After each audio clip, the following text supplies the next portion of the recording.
Ready, start. The power of quashing criminal proceedings, particularly, the charge framed in terms of Section 228 of the Code should be exercised very sparingly and with circumspection, and that too in the rarest of rare cases. Full stop. The court should apply the test as to whether the uncontroverted allegations as made from the record of the case and the documents submitted therewith prima facie establish the offence or not.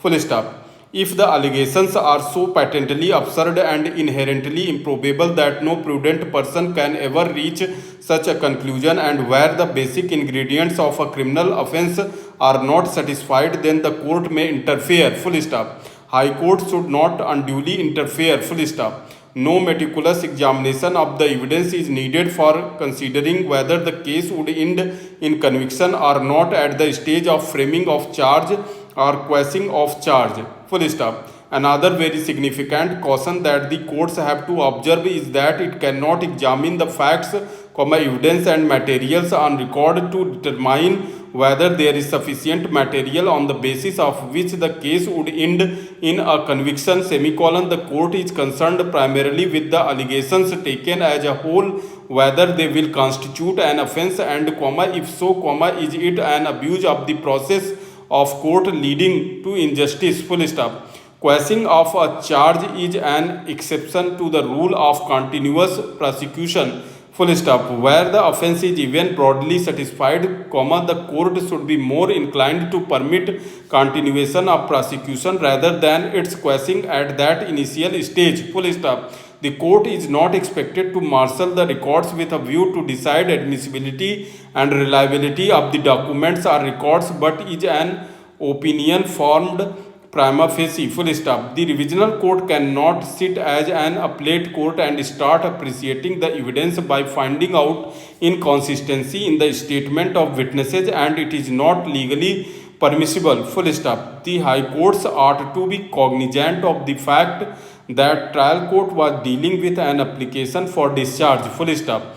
The essential difference of procedure in the trial of warrant case on the basis of a police report and that instituted otherwise than on the police report is particularly marked in sections 238 and 239 CRPC on one side and sections 244 and 245 CRPC on the other. Full stop. Under section 238, when in a warrant case, instituted on a police report, the accused appears or is brought before the magistrate, the magistrate has to satisfy himself that he has been supplied the necessary documents like the police report, FIR, statements recorded under subsection within bracket 3 of section 161 CRPC of all the witnesses proposed to be examined by the prosecution, as also the confessions and statements recorded under section 164 and any other documents which have been forwarded by the prosecuting agency to the court. Full stop. After that, comes the stage of discharge, for which it is provided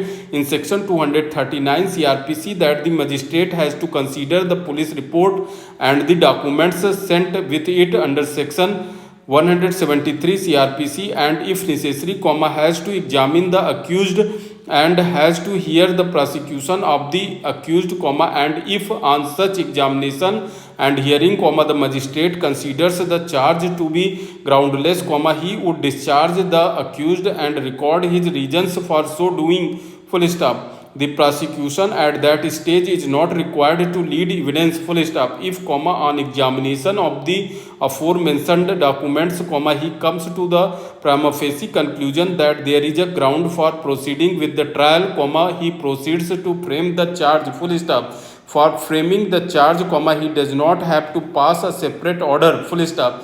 It is then that the charge is framed under section 240 CRPC and the trial proceeds for recording the evidence. Full stop.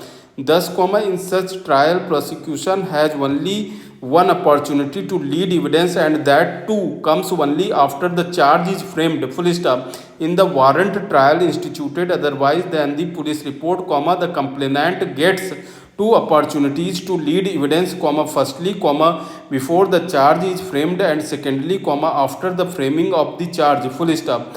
Of course, comma, under section 245 within bracket 2 CRPC, comma, a magistrate can discharge the accused at any previous stage of the case, comma, if he finds the charge to be groundless, full stop.